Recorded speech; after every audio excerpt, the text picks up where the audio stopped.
Hi friends, இன்றைக்கி 1 kg மட்டனில் எப்படி hotel ஸ்டைலில் மட்டன் கிரேவி செய்கிறதுன்னு பார்க்கலாம் வாங்க. அதுக்கு சின்ன மிக்ஸி ஜாரில் ஒரு கைப்பிடி அளவுக்கு தேங்காய் பால் கட் பண்ணி வச்சுருக்கேன், அதை சேர்த்திக்கலாம். கருவேப்பிலை ஒரு கைப்பிடி அளவு,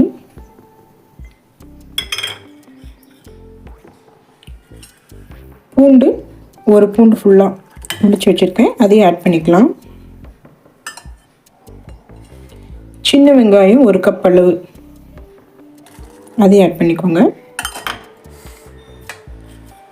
இஞ்சி வந்து ஒரு பெரிய இஞ்சி சின்னதாக கட் பண்ணி வச்சுருக்கேன், அதையும் நம்ம இப்போ ஆட் பண்ணிக்கலாம். சோம்பு ஒரு டீஸ்பூன் அளவு,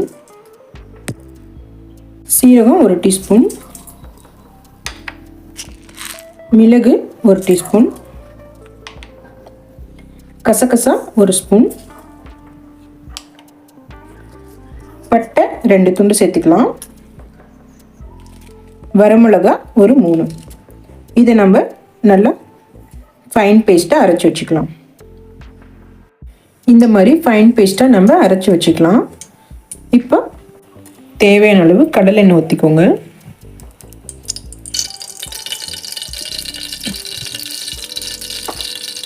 எண்ணெய் சூடானதும் கடுகு ஒரு ஸ்பூன், சோம்பு ஒரு ஸ்பூன்,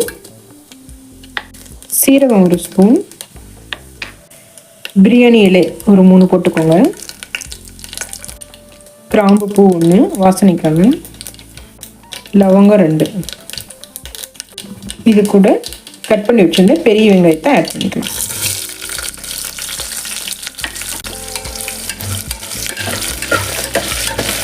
வெங்காயம் நல்லா வதங்கணும், அப்போ தான் டேஸ்ட் நல்லா வரும். வெங்காயம் நல்லா வதங்கிடுச்சு. இப்போ நம்ம கருவேப்பிலை ஒரு கைப்பிடி அளவு ஆட் பண்ணிக்கலாம், இது வாசனையாக இருக்கும். இது கூட நம்ம பொடியாக கட் பண்ணி வச்சுருந்த 2 தக்காளி சேர்த்துக்கலாம்.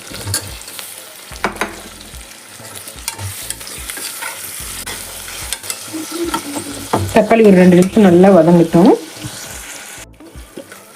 தக்காளி வெங்காயம் நல்லா மசிஞ்சிருச்சு. இப்போ நம்ம அரைச்சி வச்சுருந்தோம் இல்லைங்களா அந்த பேஸ்ட்டு, அதை இதில் ஆட் பண்ணிக்கலாம்.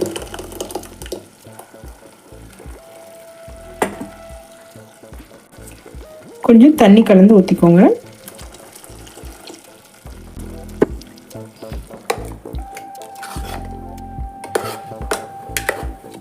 நல்லா மிக்ஸ் பண்ணி விடுங்க.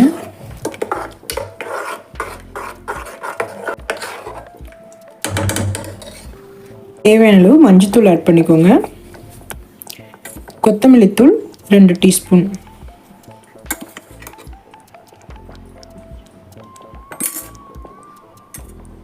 மிளகாத்தூள் 1/4 ஸ்பூன். இப்போ நல்லா மிக்ஸ் பண்ணி விட்டுக்கோங்க.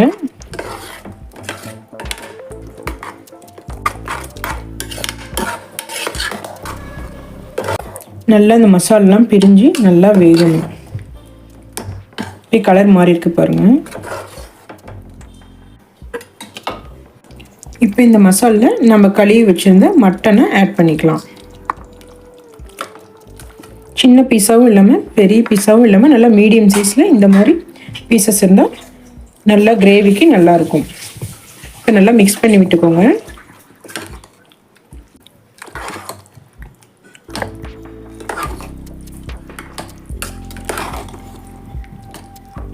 இப்போது தேவையான அளவு தண்ணி ஊற்றிக்கோங்க. உங்களுக்கு குழம்பு மாதிரி வேணும்னா 1 கிளாஸ் 1.5 கிளாஸ் தண்ணி ஊற்றலாம். கிரேவி பேஸ்ட்டுக்கு வேணும்னா ஒரு 3/4 கிளாஸ் தண்ணி ஊற்றாலே போதும். நல்லா மிக்ஸ் பண்ணி விட்டுக்கோங்க.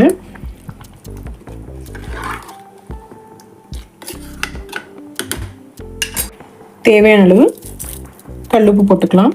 கல்லுப்பு போட்டு ஒரு பெரட்டி விட்டுறணும்.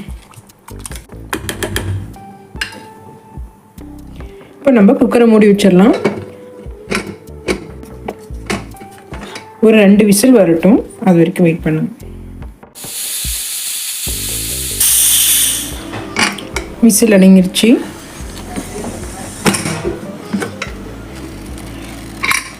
நல்லா பார்த்தீங்கன்னா எண்ணெயெல்லாம் பிரிஞ்சு வந்து மட்டன் கிரேவி நல்லா ரெடி ஆயிடுச்சு. மட்டனும் நல்லா வெந்திருக்கு. இது நல்லா குழம்பு பேஸ்ட்டாக வேணும்னா இன்னும் கொஞ்சம் தண்ணி ஊற்றி வச்சுக்கலாம். நான் கிரேவி மாதிரி பண்ணியிருக்கேன்.